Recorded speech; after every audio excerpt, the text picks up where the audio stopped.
اعلیٰ حضرت امام اہل سنت سے سوال ہوا کہ قرآن کو اگر کوئی بلند آواز سے تلاوت کرتا ہے تو جائز ہے یا ناجائز ہے؟ اعلیٰ حضرت امام اہل سنت نے ارشاد فرمایا جائز تو ہے، لیکن اسے خیال رکھنا ہوگا کہ کوئی سوتا ہوا بندہ تکلیف کا شکار نہ ہو رہا ہو، کوئی بیمار بندہ تکلیف کا شکار نہ ہو رہا ہو، کوئی نمازی ایسا نہ ہو جس کی نماز میں خلل واقع ہو رہا ہو۔ اتنی تاکید، جب قرآن کی تلاوت پر اتنی تاکید ہے کہ سوتے ہوئے بندے تک آواز نہ پہنچے، تو نعت خوانی میں ہم کیسے اجازت دیں گے کہ اتنے بڑے بڑے اسپیکر لگاؤ اور رات کو 3 بجے نعت چل رہی ہے اور سامنے کینسر کا مریض بیٹھا ہوا ہے جو سو نہیں پا رہا؟ اس سے یہ عشق رسول اور میلاد کا صحیح طریقہ نہیں ہے۔ نعت کی آواز صرف وہاں تک پہنچنی چاہیے جہاں تک سننے والا بندہ ہے۔ ابھی یہاں اگر محفل ہو رہی ہے، اس 4 دیواری سے باہر جانے کی اجازت نہیں ہے۔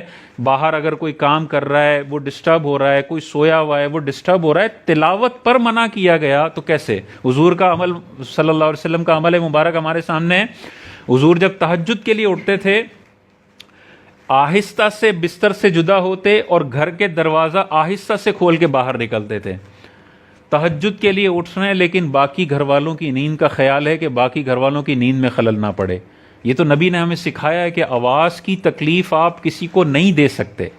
تو حضور کی سنت کی مخالفت کرتے ہوئے اگر کوئی میلاد مناتا ہے، ہم نے سب سے پہلے اس کا راستہ روکا ہے، ہمارے علماء نے سب سے پہلے اس کا راستہ روکا ہے۔ اور محفل نعت پہ علماء کے فتاوی موجود ہیں، گلی بند کر کے محفل نعت کرنے کی اجازت نہیں ہے، جائز ہی نہیں ہے، ٹھیک ہے نا؟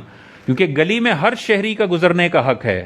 یا تو آپ اتنی گلی بند کریں کہ باقی راستے سے پوری پبلک آسانی سے گزر سکتی ہے تو کر سکتے ہیں، لیکن پورا ایسا تمبو لگا دینا کہ یہاں والا وہاں نہیں جا سکتا، وہاں والا یہاں نہیں جا سکتا، اس کو گھر جانا ہے تو یو ٹرن لے کے 10 منٹ ڈرائیو کر کے جانا پڑے گا، ایسی محفل نعت جائز بھی نہیں ہے اور اس میں شرکت کرنا بھی منع لکھا ہے علماء نے لکھا ہے کہ ایسی جگہوں پہ بیانات کرنے بھی نہ جائیں جہاں پہ اتنی بڑی عوام کو تکلیف دے کے محفل نعت رکھی گئی۔ حضور اس سے خوش نہیں ہوں گے۔ حضور علیہ السلام نے ارشاد فرمایا راستے کا حق یہ ہے کہ وہاں سے تکلیف دہ چیز کو ہٹایا جائے۔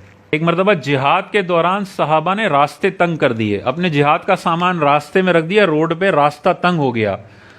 حضور نے کیسا سخت جملہ ارشاد فرمایا؟ حضور نے ارشاد فرمایا کہ ان لوگوں میں اعلان کر دو کہ جس نے راستہ تنگ کیا اس کا کوئی جہاد نہیں ہے۔ اندازہ کریں، صحابہ اپنی جان ہتھیلی پہ رکھ کے تلواروں کے ساتھ جنگ لڑنے آئے ہیں، حضور فرماتے ہیں اس کا کوئی فائدہ نہیں ہے، تم نے راستہ تنگ کر دیا ہے۔ تو کتنی زیادہ تاکید ہے، تو کیسے اجازت ہو سکتی ہے کہ آپ 25 منٹ کا ٹریفک کر کے نعت خوانی کر رہے ہیں اور باہر لوگوں کا ٹریفک کی وجہ سے پیٹرول جل رہا ہے، ٹائم ضائع ہو رہا ہے، اور وہ اندر بیٹھے لوگوں کو گالیاں دے رہے ہوتے ہیں بعض اوقات۔ تو یہ تو حضور کو خوش کرنا نہیں ہے۔ گھروں میں ہونی چاہیے یا تھوڑا خرچہ کر کے ہال میں ہونی چاہیے، گلی بند کر کے اگر کی جاتی ہے، یاد رکھیے اس میں نبی کو خوشی نہیں ہو رہی ہے۔ ہاں 2 روڈ ہیں اور آپ رات کو 11 بجے کرتے ہیں اور آپ کو پتہ ہے یار اس وقت ٹریفک کا فلو اتنا ہے کہ ایک روڈ سے بھی کام چل جائے گا، اور آپ اجازت لے کے باقی ایک روڈ پہ کرتے ہیں کہ ٹریفک کا فلو چل رہا ہے، تو ٹھیک ہے، پھر تو میرا بھی حق ہے نا، وہ روڈ میرا بھی ہے، حکومت نے میرے لیے بھی تو بنایا ہے، تو اگر میں تھوڑی سی محفل کر لیتا ہوں تو ٹھیک ہے۔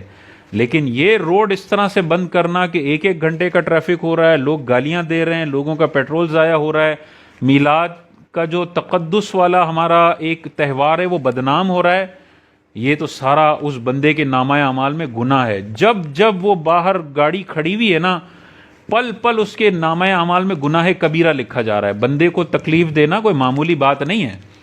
اندر چاہے نعت چل رہی ہو، لیکن باہر تکلیف دینے کی وجہ سے نعت کا ثواب تو ملے گا، لیکن گناہ کبیرہ اس کے نامہ اعمال میں اس سے بڑا لکھا جا رہا ہے۔